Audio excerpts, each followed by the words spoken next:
सत्संग के 9वें भाग को प्रारंभ करते हैं। पूज्य स्वामी राम सुखदास जी कहते हैं, भगवान और उनके भक्त बिना स्वार्थ के सबका हित करने वाले हैं। भगवान इस रीति से देते हैं कि लेने वाले को वह चीज़ अपनी ही मालूम देती है। भगवान के दिए शरीर को मनुष्य मेरा कहना तो दूर रहा, मैं मान लेता है। संपूर्ण दोष आसुरी संपत्ति इस देहाभिमान से ही आती है। जब तक राग रहता है तब तक शांति नहीं मिलती। जिसमें हमारा राग होता है उसके हम पराधीन हो जाते हैं। लेने की इच्छा वाला दूसरों का हित नहीं करता, अपितु व्यापार करता है। दूसरों का हित चाहने वाले में भोग व संग्रह की इच्छा नहीं होती। उसकी सब संपत्ति दूसरों के हित के लिए होती है। भगवत प्राप्ति में मनुष्य मात्र अधिकारी है। अनधिकारी वही है जो भगवान को नहीं चाहता। बच्चा मां को किसी नाम से पुकारे, मां तो उसको अपना बेटा ही मानती है और बच्चा उसको मां ही मानता है। बच्चा मां को बाई कहे तो मां उसे भाई नहीं मानती। ऐसे ही भगवान को किसी भी नाम से पुकार सकते हैं। चित्त में राग द्वेष हर्ष शोक न होना समता है। मनचाही होने में प्रसन्नता न हो और मनचाही न होने में दुख न हो। इस सुख दुख को समान करना है। विषमता ही संसार है, समता परमात्मा का स्वरूप है। बाहर की विषमता हमारे तक न पहुंचे। कोई गाली दे तो उसे ले नहीं, यह समता है। प्रकृति की सम अवस्था में प्रलय होता है और विषम अवस्था में सृष्टि होती है। सुखी दुखी होने वाला भोगी है और सम रहने वाला योगी है। परिस्थिति आदि का ज्ञान होना दोषी नहीं है, प्रत्युत सुखी दुखी होना दोषी है। भोगी सदा सुखी नहीं रहता, पर समता वाला योगी सदा सुखी रहता है। संसार को ठीक करना हाथ की बात नहीं है, पर अपने को ठीक कर लो, यह हाथ की बात है। भगवान दूर नहीं है, वे मैं हूं से भी नजदीक हैं। मैं प्रकृति का अंश है। मैं को पकड़ने से हम थोड़े से दूर हैं। मैं को छोड़ दें तो भगवान के नजदीक हो जाएंगे। संसार के संबंध से कोई सुखी नहीं हो सकता। निर्मम निरअहंकार होने से ही शांति मिलेगी। चाहे किसी मार्ग से चलो, कोई भी साधन करो, अहमता ममता छोड़नी ही पड़ेगी। खेती में जैसा बीज बोएंगे वैसी ही खेती होगी। ऐसे ही जैसी चीज दान में देंगे वैसा ही मिलेगा। इसलिए दान करना हो तो बढ़िया चीज दें। कर्मयोग में दूसरे की सेवा के लिए बढ़िया चीज का त्याग होता है। कल्याण करना हो तो त्याग करना पड़ेगा। त्याग से तत्काल शांति मिलती है। संसार में उसी व्यक्ति का ज्यादा आदर होता है जिसमें त्याग होता है। स्वार्थ और अभिमान का त्याग किए बिना मनुष्य ऊंचा नहीं बन सकता।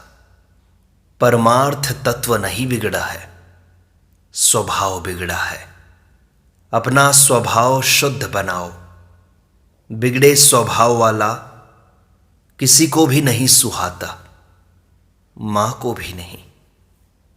परमात्मा प्राप्ति को गीता ने बड़ा सुगम बताया है। खास बाधा यह है कि हम उसे चाहते नहीं हैं। हम केवल परमात्मा प्राप्ति प्राप्त करने की इच्छा ही नहीं करते हैं। भविष्य संसार के लिए होता है, भगवान के लिए नहीं। कहीं जाने से, कुछ करने से परमात्मा प्राप्ति नहीं होती। परमात्मा तो नित्य प्राप्त हैं। परंतु हम परमात्मा की आवश्यकता नहीं मानते। सिद्ध्य सिद्ध्यो समो भूत्वा, संसार में लगाना है, पर लगा दिया परमात्मा में। परमात्मा प्राप्ति में असिद्धि है ही नहीं, उसके लिए लगन चाहिए। परमात्मा प्राप्ति पर हमारा जन्म सिद्ध अधिकार है। अभी बड़ा भयंकर कलयुग आ रहा है। भगवान नाम का जप और कीर्तन कलयुग से रक्षा करने वाले हैं। जप और कीर्तन की बड़ी महिमा है। दिन भर नाम जप करते रहें, भगवत चर्चा करते रहें, भगवत चरणों के शरण हो जाएं, बार बार प्रार्थना करते रहें कि हे नाथ, मैं आपको भूलूं नहीं। कोई आफत आ जाए तो 10-15 मिनट बैठकर नाम जप करो और प्रार्थना करो तो रक्षा हो जाएगी। सच्चे हृदय से की गई प्रार्थना तत्काल लाभ देती है। जो भी चाहिए बस भगवान को पुकारो। अपने अनुभव का आदर करें तो कल्याण हो जाएगा। शरीर बदल रहा है, यह अपना अनुभव है। शरीर जी नहीं रहा है, अपितु मर रहा है।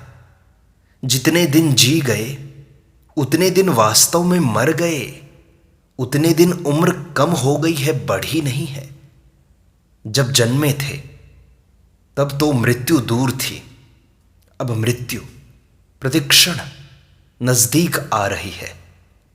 जिसको कोई भी नहीं चाहता, उस मृत्यु की तरफ हम निरंतर जा रहे हैं।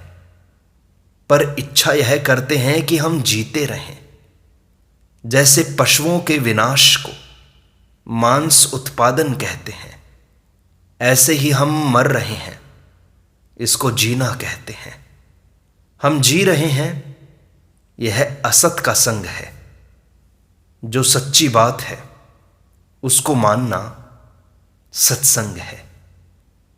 बुरे स्वभाव वाला मनुष्य जिस योनि में जाएगा वहीं दुख पाएगा। मरने पर स्वभाव साथ में जाता है।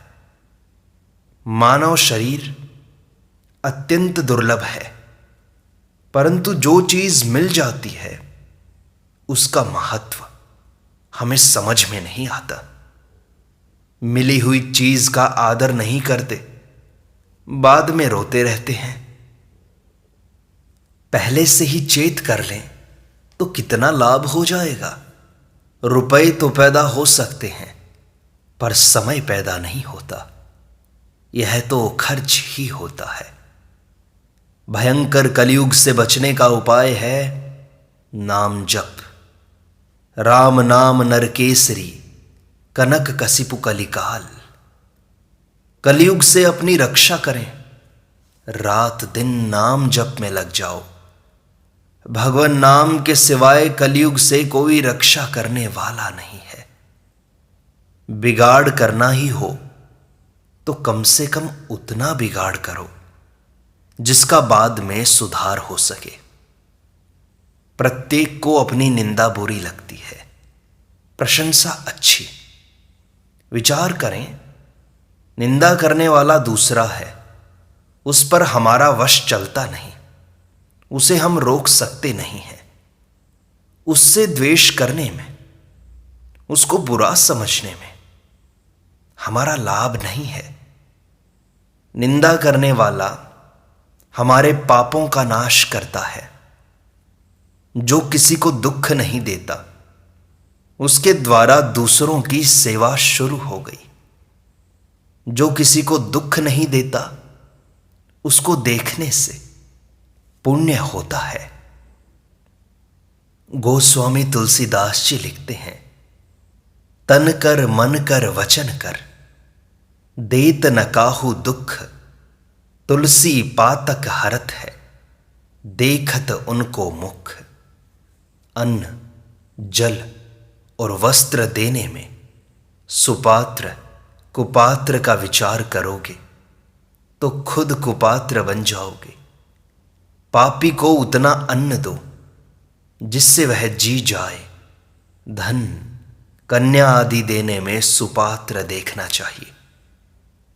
भगवान से उत्पन्न होने के कारण संपूर्ण संसार भगवत स्वरूप है। भगवत गीता में कहा, वासुदेवः सर्वम। मैं वही बात कहता हूं जो श्रुति, युक्ति और अनुभव से सिद्ध हो। युक्ति देकर बात कहना मेरे स्वभाव में है। परमात्मा को सुनते हैं, संसार को देखते हैं। किसी किसी को परमात्मा के दर्शन, अनुभव भी हो जाता है। परमात्मा में कभी परिवर्तन हुआ हो ऐसा हमने नहीं सुना। संसार को देखते हैं पर वह निरंतर बदलता ही रहता है। संसार इतनी तेजी से बदलता है कि उसे 2 बार नहीं देख सकते। जीव अमल है, मल इसने स्वीकार किया है। जीव सहज सुख राशि है, दुख इसने स्वीकार किया है। जो बदलता है उसे अस्वीकार करना हमारा काम है। 5 ज्ञानेंद्रियों से संसार के 5 गवाह मिलते हैं। पांचों अलग अलग बात बताते हैं। आपस में इनकी बात मिलती नहीं, फिर इनका क्या भरोसा है। पना परमात्मा में है, संसार में नहीं। हम रहने वाले से मोह न करके जाने वाले से मोह करते हैं। यही तो बंधन है। सच्चाई को पकड़ो, झूठ को मत पकड़ो। सच्ची चीज कभी बदलती नहीं। रोटी, कपड़ा और मकान बाकी रहते हैं। हम पहले मरते हैं और चिंता करते हैं निर्वाह की। आश्चर्य की बात है। साधक को हरदम सावधान रहना चाहिए। सावधानी ही तो साधना है। सावधानी ही तो जागृति है। असावधानी ही निद्रा है। स्वरूप सत्ता मात्र है। अहम संसार का मूल है। अहम न हो तो है रहेगा। मैं और हूं मिलने का नाम बंधन है। मैं प्रकृति है और हूं सत्ता है। जैसे ब्राह्मण निरंतर ब्राह्मणपने में स्थित रहता है, ऐसे ही निरंतर है में स्थित रहें। परमात्मा है, उस है के अंतर्गत अनंत ब्रह्मांड है, पर वह है ज्यों का त्यों है। अनेक योनियां हैं, उन सब में मनुष्य योनि विलक्षण है। मनुष्य जीवन ब्रह्मचर्य आश्रम है। वहां ब्रह्म विद्या सीखी जाती है। ब्रह्म विद्या को जानने के बाद फिर कुछ भी करना, जानना और पाना बाकी नहीं रहता। करने, जानने और मानने की शक्ति परमात्मा की तरफ लग जाए तो इनका नाम योग हो जाता है। जैसे कर्म योग, ज्ञान योग और भक्ति योग। परमात्मा को मानना होता है और स्वरूप को जानना होता है। संसार को मानने वाले के लिए कर्मयोग है। करने की शक्ति का उपयोग सेवा है। करना दूसरों के लिए और जानना अपने लिए है। अपने लिए करना राक्षसों का काम है। मनुष्य शरीर में आकर के अपना स्वभाव शुद्ध बनाना है। यह खास बात है। स्वभाव शुद्ध होते ही तत्व ज्ञान हो जाएगा। अंतःकरण की शुद्धि की पहचान है नाशवान में आकर्षण नहीं रहे। जब तक संसार से अलग नहीं होंगे तब तक संसार का ज्ञान नहीं होगा, संसार के दोष नहीं दिखेंगे। भगवान ने केवल कल्याण के लिए मनुष्य शरीर दिया है। इसकी प्राप्ति के लिए तत्परता से लग जाना चाहिए। संसार का काम तो चलता रहेगा, रुकेगा नहीं। विशेष चेत करना चाहिए। परमात्मा प्राप्ति वर्तमान का विषय है, इसमें समय का व्यवधान नहीं है। जैसे अन्न, जल, औषध खुद को ही लेना पड़ता है, ऐसे ही कल्याण भी खुद को करना है। भगवत प्राप्ति की लगन लग जाए बस। नारायण हरि लगन में यह पांचों न सुहात। विषय भोग निद्रा हंसी, जगत प्रीति बहुबात। भगवान संसार के दुख की परवाह नहीं करते, पर अपने कल्याण का दुख नहीं सह सकते। साधन में लगने से दोष स्वतः कम होते हैं। दोष कम नहीं हुए तो अभी साधन में लगा ही नहीं। हम यहां सत्संग कहने सुनने के लिए इकट्ठे हुए हैं, स्थायी रहने के लिए नहीं। ऐसे ही हम सब आए हैं और जाने वाले हैं। कोई जन्म कर आया है, कोई विवाह करके। हम तत्व प्राप्ति के लिए आए हैं, सदा के लिए दुखों से छूटने के लिए आए हैं। यह स्थिति हम जीवित रहते रहते प्राप्त कर सकते हैं। इस जन्म में तत्व को प्राप्त नहीं करेंगे तो किस जन्म में करेंगे? तत्व प्राप्ति से कभी निराश नहीं होना चाहिए। जैसे साइकिल आगे ही चलती है, उल्टी नहीं चलती, ऐसे सुदुराचारी भी भगवान में लग जाए तो उसका उद्धार ही होता है, पतन नहीं होता। संसार की प्राप्ति संसार की आशा के अधीन नहीं है। आशा मत करो, आशा ही दुख देने वाली है। सबको छुट्टी दे दो तो आपको छुट्टी मिल जाएगी। सेवा कर दो पर आशा मत रखो। बाहर से मत कहो कि मैं सेवा नहीं चाहता, पर भीतर से आशा मत रखो। लेना दोष नहीं है, आशा रखना दोष है। दूसरा मेरा कहना माने, यह अपने हाथ की बात नहीं। जो अपने हाथ की बात नहीं, उसकी आशा क्यों रखें? सदा ही सत्य भाषण करें। सत्य बोलने से शांति मिलती है। सत्य भाषण से परमात्म तत्व की प्राप्ति हो जाए। असत की सत्ता नहीं है, ना सतो विद्यते भावः। असत प्राप्त हो तो भी अप्राप्त ही है। आपने बालकपना छोड़ा नहीं, पर वह छूट गया ना। शरीर नित्य निरंतर छूटता चला जा रहा है। मृत्यु निरंतर नजदीक आ रही है।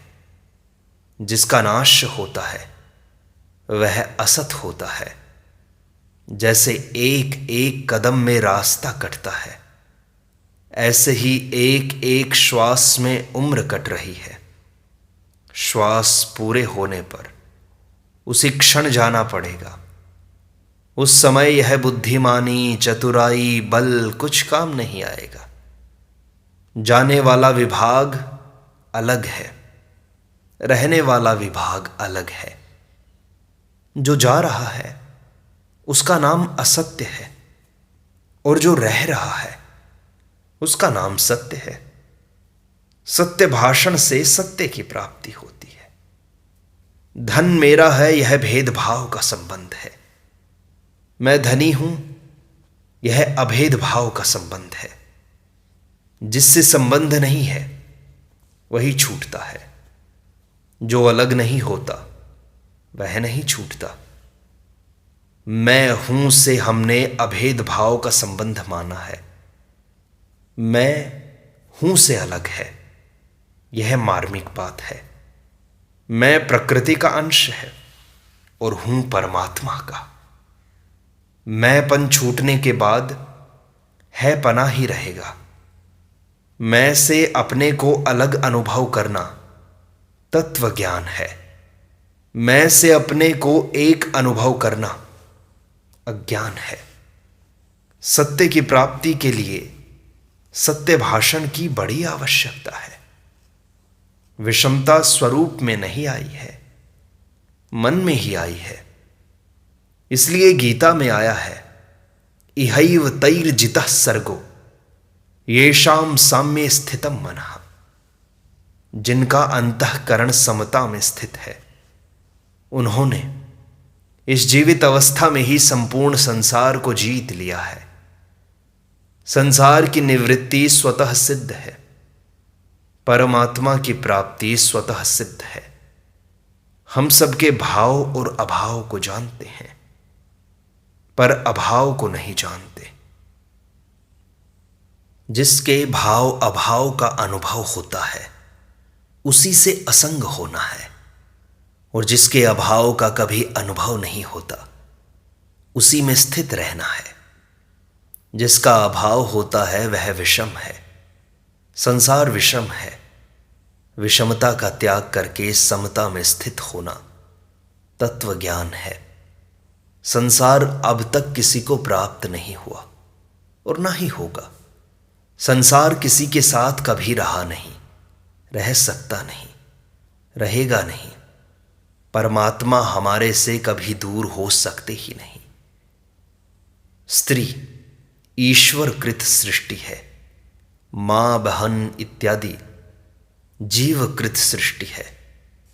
जीवकृत सृष्टि में पक्षपात, राग, द्वेष, बंध, मोक्ष आदि होते हैं। मेरा और तेरा जीव का बनाया हुआ है। ईश्वर की बनाई चीज तो प्रत्यक्ष दिखाई देती है कि यह स्त्री पुरुष, स्थावर जंगम, जड़ चेतन आदि हैं। सबसे संबंध न तोड़ें, न जोड़ें, प्रत्युत हाथ जोड़ें, यह साधन है। अपनी बनाई हुई सृष्टि का त्याग कर दोगे तो मुक्त हो जाओगे। इस प्रकार सत्संग का यह भाग संपूर्णता को प्राप्त होता है। शेष अगले अंक में।